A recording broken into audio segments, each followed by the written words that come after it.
Muchas gracias por acompañarnos. Les habla Ezequiel Trump en una nueva edición de este programa que le presentamos a través de nuestro canal de YouTube, que tiene el nombre de quien les habla, Ezequiel Trump. Trumper se escribe fonéticamente en español.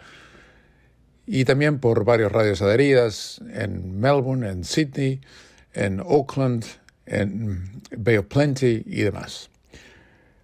Y a quienes les agradecemos infinitamente que obviamente también pongan al aire este programa de noticias. Es raro empezar un programa contándoles cómo las instituciones del mundo van colapsando una tras otra. Cuando yo era estudiante de Derecho hace muchos años, aquí en Estados Unidos, las instituciones eran sagradas. Uno podía estar a favor o en contra de un político, presidente o de un fallo judicial, pero se respetaban las instituciones por arriba de todo.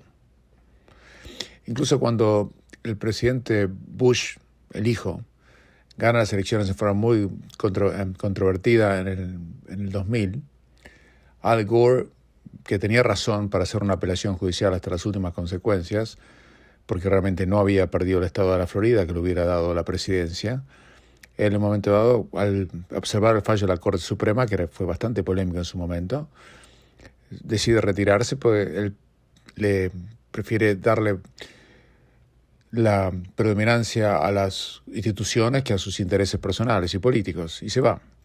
Pero todo eso era en el pasado. Hace unas semanas hubo un fallo en los Estados Unidos por el cual la Corte Suprema decidió revocar o rescindir el derecho federal que las mujeres puedan practicarse un aborto. Lo que hizo la Corte en ese caso fue devolverle el tema a los estados.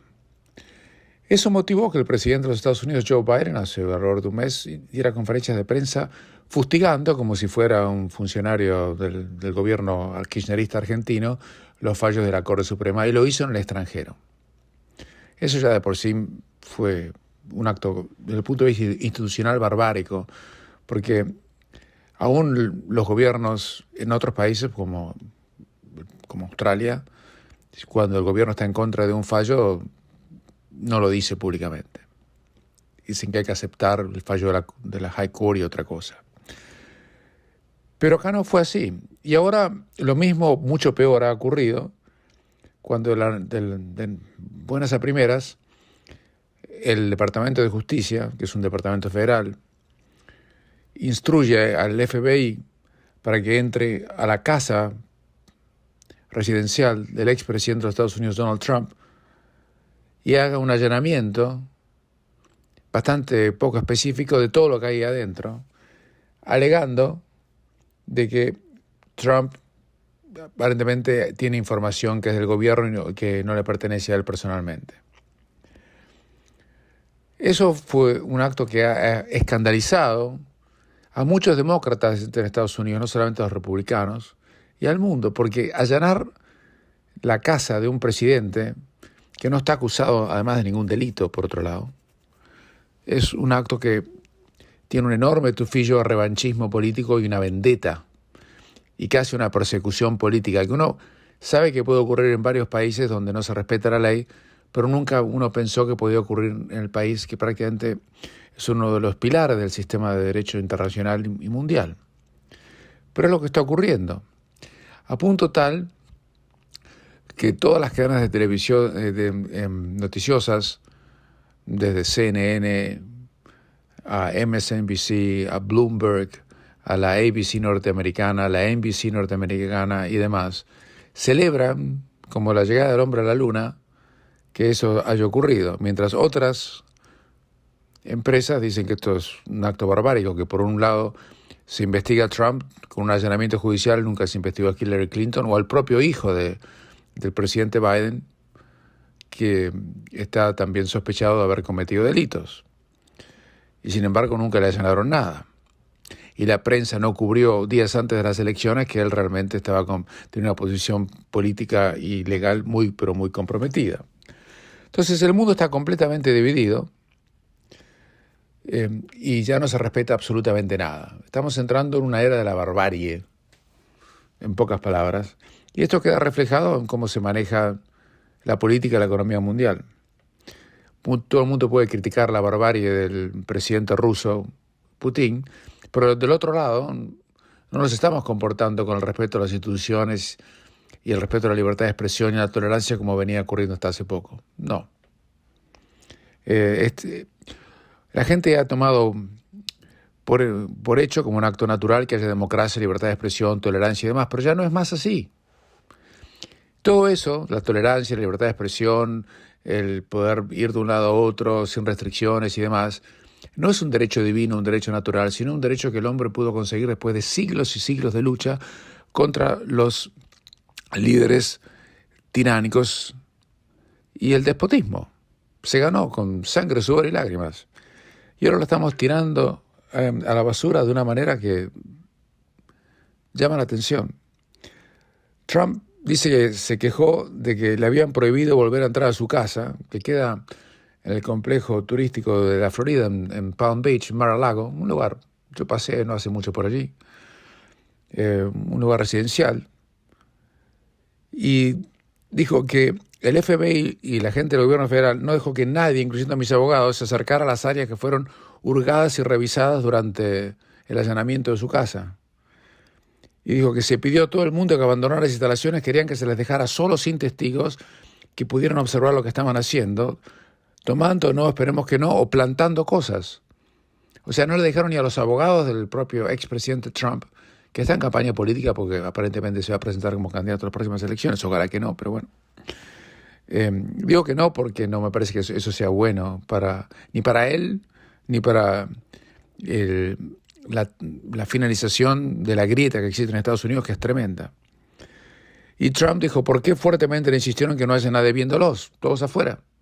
¿Qué es lo que estaban buscando? Aparentemente entraron hasta en el placar de la exmujer, perdón, no de la exmujer, de la mujer de Trump, Melania Trump, que podían encontrar allí. Y además piénsenlo desde un punto de vista práctico, si Trump tenía algún tipo de información, ¿ustedes creen que le iba a tener guardada en un ropero de la casa a esta altura del partido, con todos los recursos que él tiene, a un año y medio después de haber dejado el poder? Piénsenlo un poco. ¿Ustedes creen que si alguien tiene algún tipo de información que lo pueda autoincriminar, la va a poner en el palier de entrada de su casa para que la vengan a buscar? No es así. O sea, cualquiera con medio dedo de inteligencia se da cuenta que esto en realidad era un show mediático y aparentemente le avisaron a los medios antes de que esto ocurriera. Lo correcto en este caso, por lo menos en la opinión de quien les hablo, hubiera sido, es que le hayan puesto un subpoena, o sea, una orden de entrega de documentos.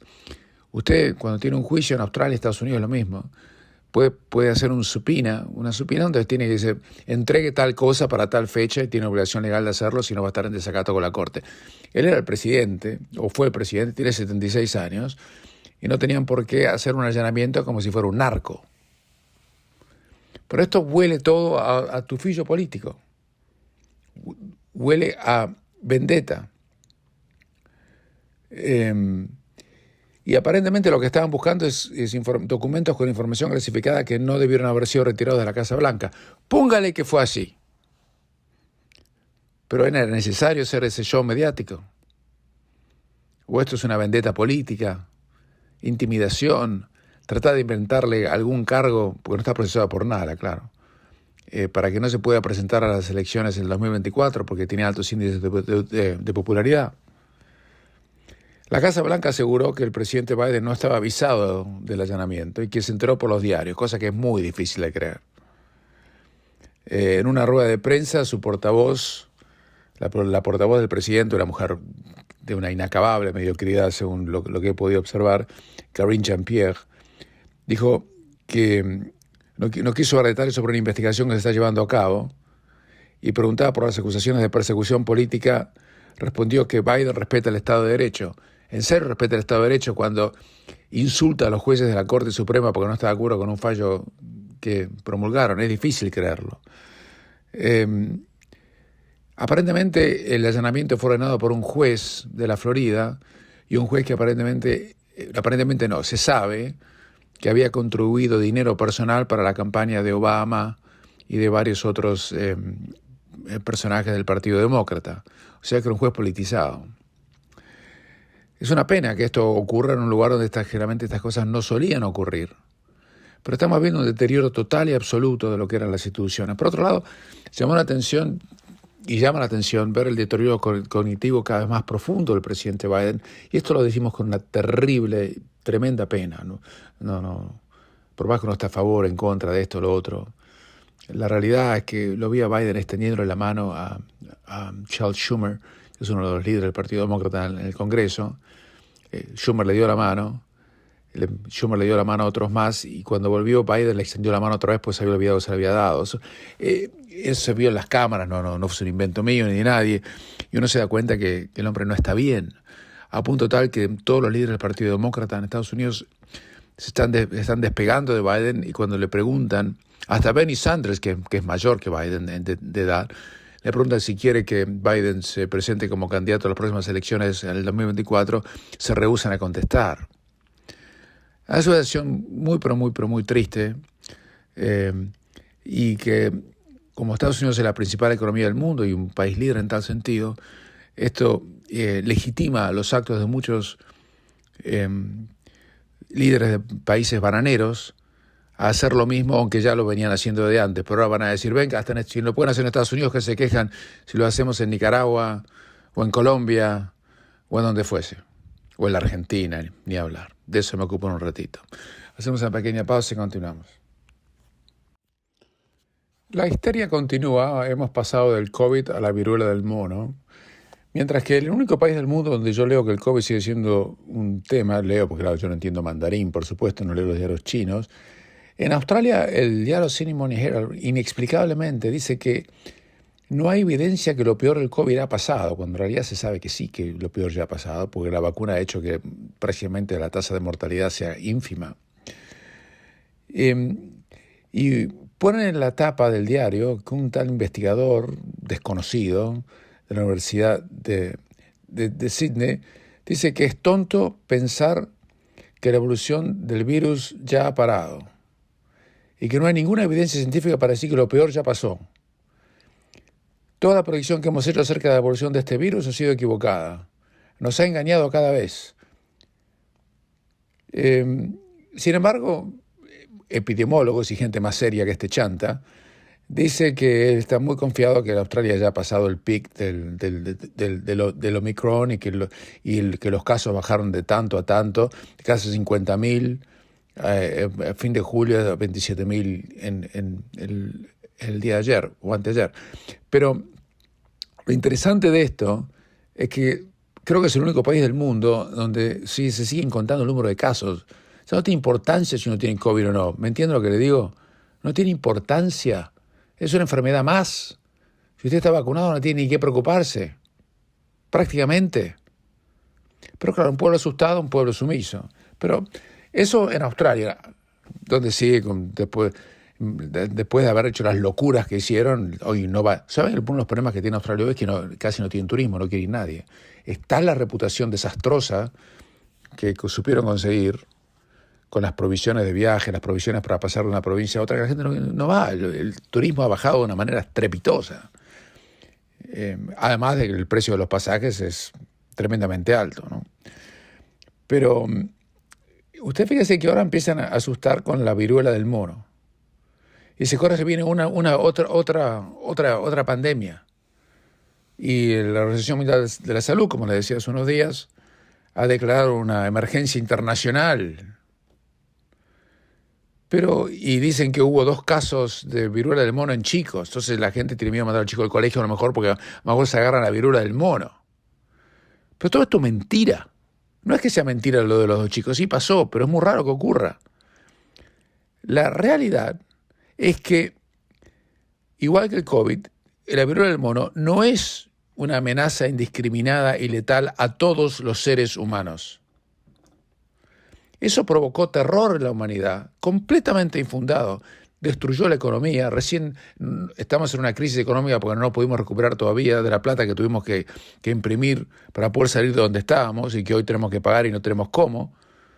El precio de la energía se fue por las nubes, por otras razones. Un desastre total. Pero lo mismo está ocurriendo con la viruela del mono. La realidad es que, le voy a dar los números oficiales, aunque es técnicamente cierto que cualquiera se la puede agarrar, en realidad a cualquiera puede agarrarse cualquier enfermedad. La realidad es que conforme a la información publicada por la Organización Mundial de la Salud, el 97.5% de los casos de viruela del mono ha sido específicamente y exclusivamente a hombres homosexuales. ¿Está claro? El 97.5% de los casos de viruela del mono son hombres gay o bisexuales, que es lo mismo para estos fines. Y de ese 97.5% que se contagió, el 92% contrajeron la enfermedad teniendo relaciones anales con otro hombre. Ahora, ¿usted me puede explicar cómo eso puede ser una pandemia para el resto de la humanidad? Explíquemelo. Si usted no se dedica a eso, usted se da cuenta que las chances que usted tiene de contagiarse de viruela del mono son no insignificantes, prácticamente inexistentes. Prácticamente. Y sin embargo, empezaron con eso. Y dale, a ver si lo tienen asustado. En Australia empezaron cuántas vacunas tenemos contra la viruela del mono. El 98% es para los homosexuales que tienen esas prácticas sexuales que a usted a lo mejor le gusta, a lo mejor no, cosa suya, yo no lo voy a juzgar, haga lo que quiera. Pero esa es la realidad. Ya pasamos la locura del COVID, no vamos a entrar en esto, por lo menos trato de decirle que no se asuste, de esto no tiene que preocuparse, preocúpese hacerse controles, mamografías, controles urológicos, controles cardíacos, controles de sangre para ver cómo anda su metabolismo, pero de esto no se preocupe. Hacemos una pequeña pausa y continuamos. Quiero contarles una historia que no tiene nada que ver con todo lo que venía contándoles hasta ahora. Resulta que en la Argentina pusieron un embajador en China que se llama Sabino Vaca Narvaja. Sabino Vaca Narvaja es el hijo de Fernando Vaca Narvaja, un argentino que tiene hoy 74 años y que fue miembro de la organización Montoneros en la década del 70. En su momento fue tercero de la conducción nacional de esa banda criminal, asesina y despiadada, que se hacía llamar Montoneros, y que eran simplemente una manga de tacuaras nazis, disfrazados de otra cosa, que mataban a mansalva a través de atentados a un montón de civiles, militares, soldados pertenecientes al servicio militar obligatorio y demás. Colimbas, gente como usted o como yo. Resulta que tuvo 3 hijos, hoy tiene 74 años, uno de los cuales se llama Sabino. Y Sabino, que tiene una cara de perejil que ni le cuento, lo pusieron como embajador argentino en China. Y no es diplomático, claro, me parece, no es diplomático, es simplemente el hijo de Vaca Narvaja. En la Argentina usted sabe que les rinden pleitesía a estos criminales asesinos. Es más, hay criminales asesinos que si uno va al lugar donde se pone la memoria de los desaparecidos, que están allí como héroes, como mártires, cuando eran criminales. Pero Sabino Vaca Narvaja consideró que el viaje de Pelosi a China fue una provocación hacia China, y él, Argentina, condena esa visita y se suma a las voces latinoamericanas, pero también a las Naciones Unidas contra la visita de Pelosi. A mí no me pareció inteligente la visita de Pelosi a China. Pero una cosa es que diga yo eso, como comentarista, y otra cosa es que lo diga el representante de los argentinos. Y es más, dijo, tal como lo ha expresado nuestra Cancillería en todos los foros, la Argentina respalda el principio de una sola China y el concepto de integridad territorial. O sea que él apoya a un régimen fascista, autoritario, como es China. En un momento que Argentina está quebrada, no tiene un mango ni para pagarle a los jubilados, se están muriendo literalmente de hambre, Tienen que solicitar créditos internacionales. ¿Y a dónde van a pedir los créditos internacionales? ¿A los chinos? No. ¿A qué van? A Estados Unidos. Y en ese momento este pibe, Sabino, se manda esta declaración. Y además dice, con su supina ignorancia y arrogancia vaca narvaja, pues usted sabe que los montoneros cuando mataban gente después saltaban entrevistas de cómo lo habían asesinado. Cuando lo mataron a Aramburu y publicaron notas de cómo le pusieron el revólver en el pecho y dispararon. No juicio, nada. Ellos lo secuestraron de su casa, lo llevaron a un lugar descampado y le pegaron un balazo en el pecho en un sótano mientras se hacían ruido arriba para que no los agarren. Después lo enterraron y entregaron el cuerpo a la familia y lo enterraron con cal en una zona descampada hasta que alguien pudo descubrirlo. Deberían estar todos presos, perpetua, a todos. Si usted hace eso, a alguien le dan cadena perpetua, eso se lo aseguro. Pero ahora dice que es el mismo principio por el cual China respalda nuestro reclamo de soberanía en nuestras Islas Malvinas. ¿Qué tiene que ver Taiwán con las Malvinas? ¿Te puede explicarme? Eso solamente le entra en la cabeza a un descerebrado como Sabino Vaca Narvaja, de esta familia asquerosa que alguna vez tuvo en la Argentina. Mejor no digo más nada porque ¿para qué? No, algo más les voy a decir. Ustedes saben que Vaca Narvaja, que tiene completo apoyo de la procesada vicepresidenta argentina Cristina Kirchner, con quien tiene además un vínculo familiar. O sea que Cristina Kirchner es la abuela de Elena, que es la hija del hermano de Sabino Vaca Narvaja, un tal Camilo Vaca Narvaja, que es expareja fugaz de la hija de Cristina Kirchner, una tal Florencia Kirchner, que una vez le encontraron $6 millones o $5 millones en una caja de seguridad de un banco, aunque en su vida trabajó de nada, y mucho menos para ganar 5 o 6 millones de dólares.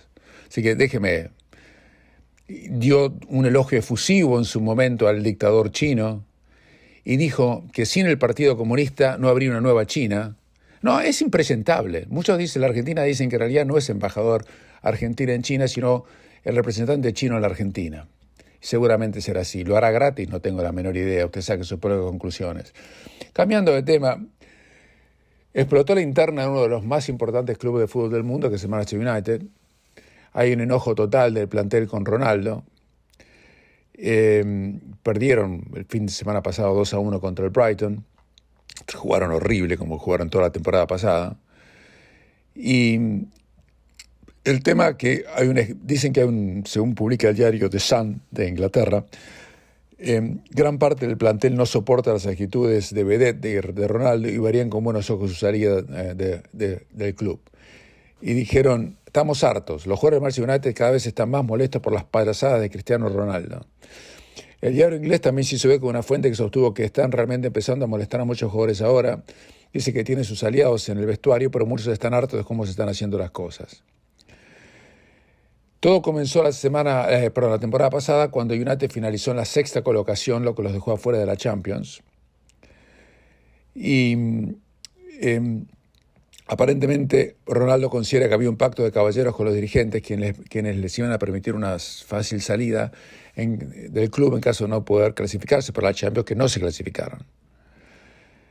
Cristiano Ronaldo no fue a la pretemporada, pero el problema es el siguiente: los que lo están criticando a Ronaldo dentro del vestuario, en la cancha no le pueden atar los cordones. Porque el plantel del Manchester United hoy es una tienda, una carpa, ni siquiera una sombrilla, como le decía el otro día. Y el equipo está en una crisis tremendamente, yo diría, no terminada, porque yo no creo ni que termine en octavos en la compañía, en la liga de este año, y que recién empieza además, ¿no? Se ha cambiado la fecha de iniciación del campeonato mundial, ahora va a ser el 20 de noviembre y no el 21 de noviembre.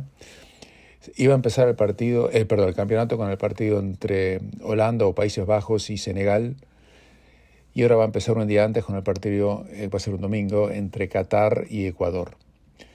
Esto es porque querían darle más tiempo de descanso a los jugadores, pero ni Qatar, ni hablar, ni Ecuador, muy poco, tienen jugadores en las grandes ligas europeas, por lo tanto no hay ninguna razón por la cual empezar un lunes 21 y no empezar el domingo 20. En un campeonato del mundo donde, por ejemplo, el capitán de la selección alemana, campeona del mundo del 2014, el día que nos robaron con el penal, porque no quise decir nada. Ese día nos ganaron 1-0 los argentinos a pesar de que no nos dieron un penal que era imposible de no dar, que en la época del VAR lo hubieran dado, pero nos ganaron, no importa. Ustedes saben que yo no soy analista para nada, excepto en fútbol. Y bueno, en este caso, Philipp Lahm, que era el capitán del equipo en ese momento, y un gran jugador además, un caballero, dijo que no va a ir al Mundial de Qatar, ni siquiera como hincha, porque el Mundial no se debió nunca jugar en un país que no respeta los más mínimos derechos humanos. Pero reitero, se va a empezar a jugar el Mundial un día antes y el partido inaugural va a ser Ecuador con Qatar. Felizmente también bajó, esto no es de deportes, bajó la caída, hubo una caída de la inflación en Estados Unidos. Se esperaba que iba a ser de más del 10% en el mes de julio, pero fue apenas altísima, sigue siendo el 8%.